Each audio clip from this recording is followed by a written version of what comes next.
70 মার্কের অ্যান্সার দিয়েছো, তারপর দেখতেছো তো তোমার একটা সাবজেক্ট ফেল চলে আসছে। আসসালামু আলাইকুম প্রিয় এসএসসি 25 পরীক্ষার্থীরা। তো ইতিমধ্যে তোমরা জানো যে তোমাদের বোর্ড খাতাগুলো কিন্তু দেখা অলরেডি শুরু হয়ে গিয়েছে, এবং বিশেষ করে তোমাদের প্রথম দিকে যে পরীক্ষাগুলো হয়েছে, যেমন বাংলা, ইংরেজি, গণিত, আইসিটি এবং অন্যান্য যে সাবজেক্টগুলো রয়েছে, এই খাতাগুলো কিন্তু অলরেডি শিক্ষকরা দেখতে শুরু করছে। এখন বিষয়টা হচ্ছে যে এই বোর্ড খাতার মধ্যে অনেক শিক্ষার্থী রয়েছে যারা এই বোর্ড খাতাগুলো দেখছে। তোমরা ইতিমধ্যে জানো এই বিষয়ে কিন্তু শিক্ষা বোর্ড থেকে নোটিশও প্রকাশ করছে, তোমরা এখানে দেখতে পাচ্ছ। আর বিষয়টা হচ্ছে যে এই খাতাগুলো শিক্ষার্থীরা দেখার কারণে কিন্তু শিক্ষার্থীরা ফেল করতে পারে। এখন দেখা গেল যে তোমার একটা সাবজেক্ট ফেল আসে, তখন তোমরা কি করবে, বা তোমার একটা সাবজেক্ট যদি ফেল আসে তাহলে তোমরা কি করবে, এই ভিডিওর মাধ্যমে কিন্তু এই বিষয়গুলো আলোচনা করব। তোমরা অবশ্যই সম্পূর্ণ ভিডিও বন্ধ সহকারে দেখবে। বিষয়টা হচ্ছে, দেখো আমি যদি তোমাদের একটু পরিষ্কার করে দিই, তোমরা পরীক্ষা ভালো দিয়েছো বা তোমরা বোর্ড খাতায় ভালো লিখছো, কিন্তু তোমার ওই সাবজেক্টটা ফেল চলে আসে, তাহলে এখানে তোমাকে বুঝতে হবে, যদি ফেল আসে সেক্ষেত্রে তোমাকে এখানে বুঝতে হবে যে এখানে নিশ্চয়ই কোনো সমস্যা হয়েছে। তুমি যদি মনে করো যে না, আমি যেভাবে লিখে আসছি এটা ফেল হওয়ার সম্ভাবনা রয়েছে, সেক্ষেত্রে তো কিছু করার নেই। আর যদি মনে হয় যে তুমি ভালো লিখে আসছো কিন্তু ফেল চলে আসে, সেক্ষেত্রে তোমাদের করণীয় আছে, সেটা কি আমি ভিডিওর মাধ্যমে আলোচনা করব।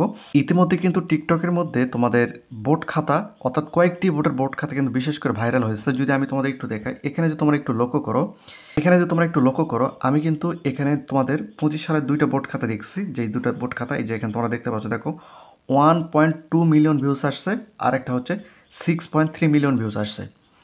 এখন এই যে 6.3 মিলিয়ন ভিউস এবং 1.2 মিলিয়ন ভিউস, এই খাতাগুলো শিক্ষকেরা দেখছে নাকি শিক্ষার্থীরা দেখছে, এটা কিন্তু বলা যাচ্ছে না।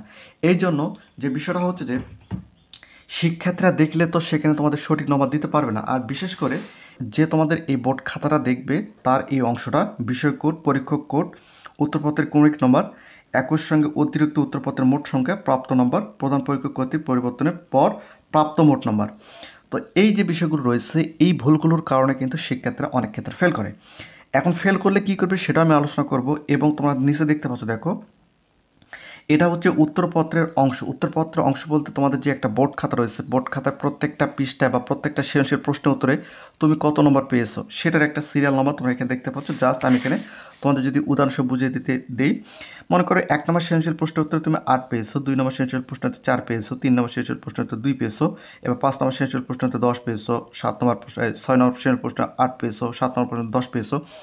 এই যে প্রত্যেকটা সৃজনশীল প্রশ্নের উত্তরে তুমি নম্বরগুলো পেয়েছো, এই নম্বরগুলো এখানে শিক্ষকেরা যোগ করবে। এই যে এখানে রচনামূলক মোট নম্বর এবং বহুমূল্য মোট নম্বর, প্রাপ্ত মোট নম্বর, টোটাল এখানে তোমরা দেখতে পাচ্ছ।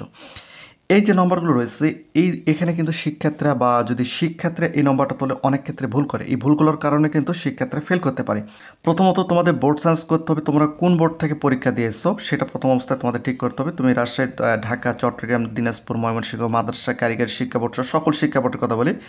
এখন তোমার মনে করো তুমি 70 মার্কের অ্যান্সার দিয়েছো, তারপর দেখতেছো তো তোমার একটা সাবজেক্ট ফেল চলে আসছে, অর্থাৎ তোমার 70 মার্কের অ্যান্সার দেওয়ার পর তোমার ফেল চলে আসছে। এখন তুমি যদি 20 নম্বরে অ্যান্সার করে আসো, মনে করো যে আমি ফেল, তাহলে তো হবে না। তুমি 20 নম্বরে অ্যান্সার করে আসো, তারপর ফেল চলে আসে, তাহলে কিন্তু তোমরা বোর্ডে আবেদন করতে পারবে। কখন? যখন তোমাদের রেজাল্টটা প্রকাশ করা হবে। রেজাল্ট প্রকাশ করার পর থেকে টোটাল 7 দিন সময় থাকে। সাপোজ এখানে বোঝানোর ক্ষেত্রে বলি, মনে করে 1 তারিখে রেজাল্ট প্রকাশ করছে, তাহলে 7 তারিখ পর্যন্ত তোমাদের সময়টা থাকবে। এই 7 দিনের মধ্যে তোমরা বোর্ডে আবেদন করতে পারবে। এখন বোর্ডে আবেদন কীভাবে করতে হয় এই বিষয়ে কিন্তু আমরা অলরেডি ভিডিও আপলোড করছি। বিগত সালে যে ভিডিওগুলো আপলোড করছিলাম, চাইলে সেই ভিডিওগুলো তোমরা দেখতে পারো। তো এই হচ্ছে বিষয়। কারণ একটা সৃজনশীল প্রশ্নের উত্তরে কত নম্বর দিতে হবে একজন শিক্ষার্থী কিন্তু সঠিকভাবে সেটা মূল্যায়ন করতে পারবে না। এই হচ্ছে বিষয়। তো আমি তোমাদের যারা এই ভিডিওটা তৈরি করার উদ্দেশ্য হচ্ছে যে কোনো শিক্ষার্থী ভালো লিখে আসার পর যদি ফেল আসে, সেক্ষেত্রে অবশ্যই তোমরা বোর্ডে আবেদন করবে, হতে পারে তোমাদের পাস আসতে পারে। তো প্রতিনিয়ত শিক্ষামূলক খুঁটিনাটি আপডেট ভিডিও পেতে অবশ্যই চ্যানেলটিকে সাবস্ক্রাইব করে রাখো।